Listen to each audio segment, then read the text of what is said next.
ওই ব্যথা লাগে। ব্যথা লাগে তাই না? কই নিয়ে যেতেছি এটা বুঝোস না? আজকে থেকে আমার বাড়ির ভাত তোর জন্য বন্ধ। ওই আমি তোর কেরা? আমি তোর মামা। তোর মা গেছে মইরা, তোর বাপে একটা বিয়ে করছে। আচ্ছা, তোর যে চাচারা আছে ফুবুরা আছে তাগরে কোনো দায়িত্ব নাই, আমি তোর মামা হয়ে তোর দায়িত্ব পালন করবো কেন? আমার কেন এত ঠেকা পড়ে রয়েছে? ভদ্রলোকের মতো হয় তোর ফুবুকের কাছে থাকবি, না হয় তোর কাকার কাছে থাকবি। আর তা যদি না থাকতে পারোস, দুই চোখ যেদিকে যায় চইলা যাবি। তোর বাপের ঠেকা নাই, আমার এত ঠেকা পড়ে রয়েছে না মানুষের পোলাপান পালার জন্য। মামা, কেন তুমি আমার লগে এমন করতেছো? কেন? আমার ফুবুরা, আমার চাচুরা যদি আমার ভালোই বাসতো, তাহলে তো আমি তাগো কাছেই থাকতাম।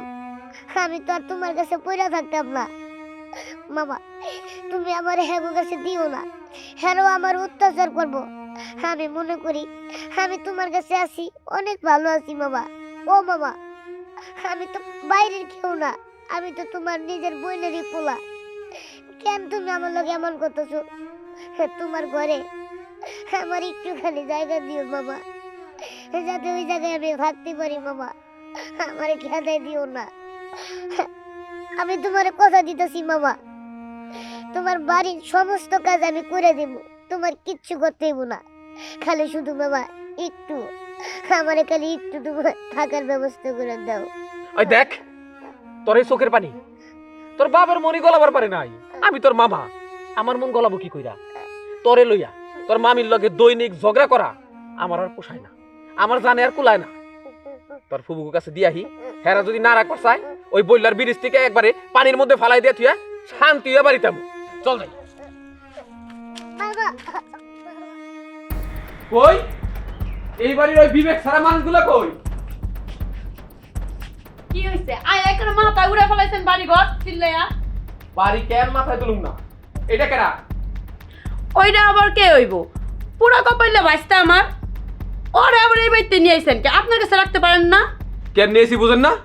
ও তো আপনাকে রক্ত, আপনার বাঁচতে আপনার বাড়িতে থাকবো। আমার বাড়িতে কেন? ওর মায় মারা যাওয়ার পরে তখন থেকে আমার কাছে রয়েছে। আর কত আর কত? নিজেকে রক্ত নিজেকে কাছে রাখেন, আমি ওরা রাইখা যাইতেছি। কইলেই তো হইব না, ওরে রাইখা যাইবেন। এই হাতি পালার আমার দরকার আছে, আর ওরে কই রেখা যাবেন? হ্যাঁ, আপনার বোনের পোলা আপনি নিয়ে যান, আমি ওরে রাখতে পারুম না। ফুবু, আমার বাবাও আমার রেখে চলে গেছে, মামাও এখন রাখবো না, তুমিও রাখবো না। তাইলে কও ফুপু, আমি এখন কই যাবো, কই থাকবো, কি খাবো? হন, কোনো জায়গায় যাওয়ার জায়গা না পাইলে বিষ খায় মরে যায় পারস না? আমারে বিরক্ত করবার আজকের লিগা। আপনার একটা কথা কই, এই অলক্ষীর বাচ্চারা যদি আমার কাছে কোনোদিন নিয়ে আসেন, আমি ওর কিন্তু বিষ খাওয়া মেরালাম। ওইটা আমি বুঝা গেছি। ওই চল।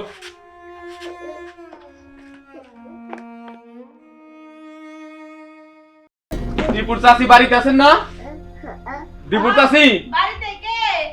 একটু বাইরে আনেন তো।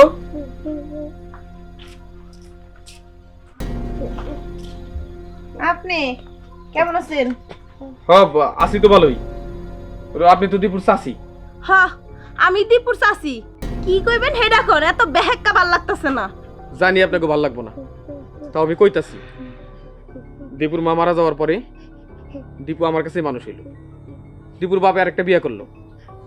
এখন দীপু তো আমার বাড়িতে আর থাকবো, এটা আমরা চাই না। আপনার কাছে আপনার বাইস্তারে রেখা যাইতে চাই। ওর এখন প্রতিপালন করেন আপনি। এত ঠেকা লাগে নাই যে ওরে আমি এই বেতে রাখতে যাবো। অন্যের পোলাপান আমি পালমু কেন নিগা? আমার 2 দিন পরে পোলাপান হইব, আমার পোলাপান রে পালতে পালতে আমার সময় যাইব গা। হ্যাঁ, ওরে পাইলা পাইলা আমার টাকা পয়সা তো খরচ করার আমার এত ঠেকা লাগে নাই। অন্যের পোলাপান অন্য হানি যায় বড়ইক, আর আপনার বইনের পোলাপান আপনি নিয়ে পালেন। আপনার বইনের পোলাপান পালবার নিগা আমার ঠেকা না। আহা, মাইসের বলহান কেন কোন আপনারা? এটা আপনার ভাইস্তে, আপনার নিজের ছেলের মতো। এটার প্রতি আপনার দায়িত্ব নাই নাকি আমার দায়িত্ব একা? ঠেকা একা? হ্যাঁ, ঠেকা আপনারই, কারণ আপনার বইনের পোলাপান। এই জায়গায় বেদা বেথাল বাইলেন না, জানি জায়গাতে কাম আছে আমার। তার মানে আপনার বাইস্তারে রাখবেন না? না, রাখবো না।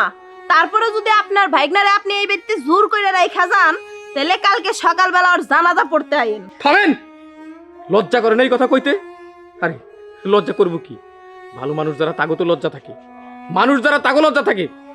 আপনাকে মতো অমানুষ গো কোনো রকম লজ্জা থাকে না। শোনেন, আমার ভাইগনার জানাজা আমি পড়তে পারুম না। তার কারণ ওরে ওর ছোটবেলা থেকে অনেক কষ্ট করে আমি মানুষ করছি। আপনারা তো করেন নাই। আপনারা দায়িত্ব এড়াই যাবার পারলেই বাঁচেন। নিজের চিন্তা করেন, নিজের স্বার্থের চিন্তা করেন। এই আপনাকে মতো কিছু স্বার্থপর লোকের জন্য এই সমস্ত পোলাপান যার ঘরে মা নাই বাবা নাই তার একটু আশ্রয় পায় না, তাকে ভবিষ্যৎ হয় অন্ধকার, ভয়াবহ রকমের অন্ধকার। তারা খুনি হয়, নেশাখোর হয়, তারা সমাজের সবচাইতে খারাপ মানুষ হয়। কিন্তু এই খারাপের জন্য এরকম বাচ্চা দায়ী না, দায়ী আপনাকে মতো আমাকে মতো কিছু লোক। আপনার মতো লোকের কাছে ওর থাকার দরকার নাই। আমি জানি আমার কাছে ও যেমন আছে ওর মতো ভালো আছে। আমার বাড়িতে একটু সমস্যা হয়েছে, কিন্তু আমার ওই সমস্যাগুলা ওর জীবনের চাইতে বেশি না। আপনি চাইলেও দীপুর আর আপনার কাছে আমি রাখা যাবো না। যদি ও মরে আমার কাছেই মরবো, জানোয়ার কাছে না। চল দেখো। হ হ দেখা আছে, রাখতাম যদি তাহলে একদম অনেক ভালো থাকতাম, তাই না? আর রাহি না, এখন আমরা জানোয়ার হয়ে গেছি গে। হ্যাঁ দেখছো, যেদিকে স্বার্থ দেখেন সেই দিকেই দৌড় পেরে যান, তাই না? যে এখন স্বার্থ আসিল না, এখন আমি ভালো না। জান জান এই ব্যক্তিটা জীবনে আন না। দাঁড়াও মামা, আমি বুঝতে পারছি যে আমার লেগা তোমাকে সবার কষ্ট হইতেছে, কিন্তু কি করবো মামা, আমার তো পুরা কপাল, আমি কোনো কিছুই করতে পারতেছি না। তবে মামা আমি চাই না আমার জন্য তোমাকে সবার কষ্ট হোক, তাই বলতেছি কি আমারে তুমি যে কোনো এক জায়গায় রাইখা চলে যাও। না দিব, এটা হয় না। তোর আমি খুব ছোট্টটা মানুষ করছি, তোর প্রতি আমার খুব মমতা। বাড়িতে তোর এলে ঝগড়া হয়ে দেখে আমার মাথাটা গরম আছিল। এই জন্য আমি চাইছিলাম তোর যারা আপনজন আছে তাদের কাছে তোরে রাইখাই ভালো মতো তারা তোরে মানুষ করব। কিন্তু আয়া দেখলাম আমি জাগরে তোর আপনজন মনে করছি, তারা তোর আপন না। এই পৃথিবীতে যার বাপ মা নাই তার চাইতে কষ্ট বোধ হয় কারণ নাই। তুই চিন্তা করিস না বাবা, আমি তোর মামা। আমি আজকে থেকে তোর বাবার দায়িত্ব পালন করব।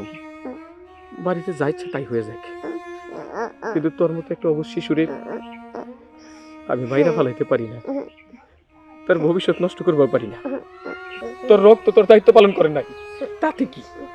আমি আছি, তোর মামা আছে। আজকে তুই আমার সন্তান, আমি তোরে লালন পালন করব, আমি তোরে শিক্ষিত বানাবো, তোরে মানুষের মতো মানুষ বানাবো। বাবা চল চল চল।